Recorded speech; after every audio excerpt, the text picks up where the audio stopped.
America's ruling class is constantly denouncing this country as racist. There's only one problem. It's not true. Most Americans aren't racist. They're really nice people. So evidence of actual racism is getting harder to find. Instead, they fall for racial hate hoaxes. They make them up, they disseminate them, they amplify them. The latest example comes from the state of Georgia. Late last week, Georgia Democratic lawmaker Erica Thomas said she was told to, quote, go back where you came from at a supermarket checkout. For that white man to come up to me and call me a son of a bitch and lazy and go back where I came from because he had a couple items and he wanted to get in front of me. And he said I had 20 items in a 10-item line.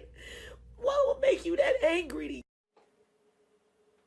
So, of course, the press love this because it bolsters every preconception they've ever had, bolsters their bigotry.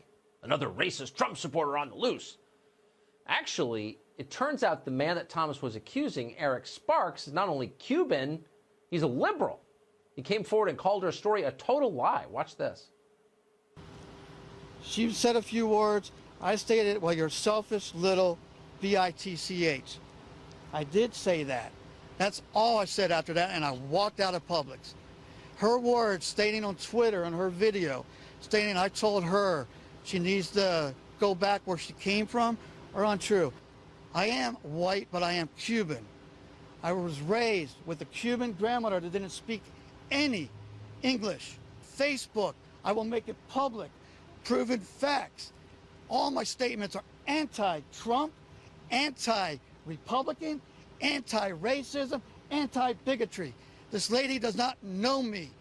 She's using this to get on camera for her political purposes. I hate Trump. Stop calling me a racist. That's his defense. Sounds like he's telling the truth, though, Mr. Sparks. Well, as he continued to try to defend himself, Thomas kept harassing him. Watch this. You know what? I had 11 items. I had 11 you had items. More than that, man. You know what? Show I have my receipt. I have my receipt. And they will see it. Show it. But you know what? It doesn't matter if 20. I had any items. You had at least 20. You cannot tell a pregnant, 9 months pregnant woman. Did I know you were pregnant? I told you that. I told you I was pregnant. You took 2 and steps you said, me. I don't care. You're a lazy son of a bitch. That's what you said. By the way, Thomas later admitted that she was lying. She admitted that Sparks never said the things that she initially claimed he said. But it doesn't matter. Her lawyer now says, brace yourself for this, that Sparks should face criminal charges for saying mean things to Thomas. Watch this. Thomas and her attorney believe the incident was racially motivated and want Sparks to face charges. This individual violated Georgia law by placing her in reasonable fear of receiving a violent injury. That is a crime in this state. Dave Rubin hosts the Rubin Report on YouTube, and he joins us tonight. Dave, clarify this if you would. It's still America, right, with a First Amendment, but you can be criminally prosecuted for insulting a lawmaker in this country?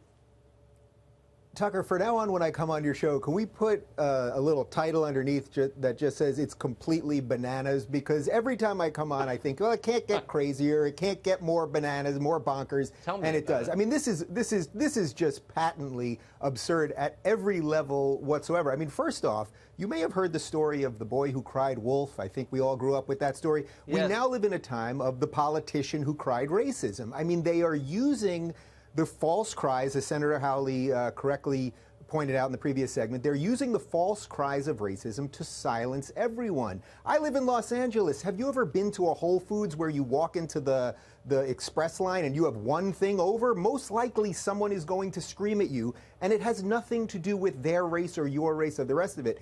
But if you really want to see how pernicious identity politics is, because that's really what this is about, of course, it's right. that the gentleman there had to go back and sort of imply that he's not even white. In a weird way, he was using identity politics because he's really Cuban, and that should then create a force field around him. This is a set of ideas that is doomed to implode on top of itself, and we have to call it out. And just to shout out Senator Hawley again, I think your question was right, which is what do you do when you know this is happening to you? And you must punch back. You know, these false cries of racism, they only work if we give them power. And a story like this, and the idea that now she's getting the legal system involved, they had a little personal private spat over how many items can go in a certain lane. That's That's it. There was nothing racial here. He obviously did not tell her to go back where she came from, which would be pretty freaking incredible in and of itself, and that just happens to be what we're all talking about this week because of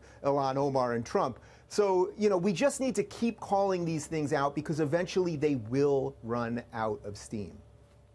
Yeah, and shame will be reintroduced into the public conversation. That would be nice. I would definitely enjoy that. Dave Rubin, thank you for the clarity.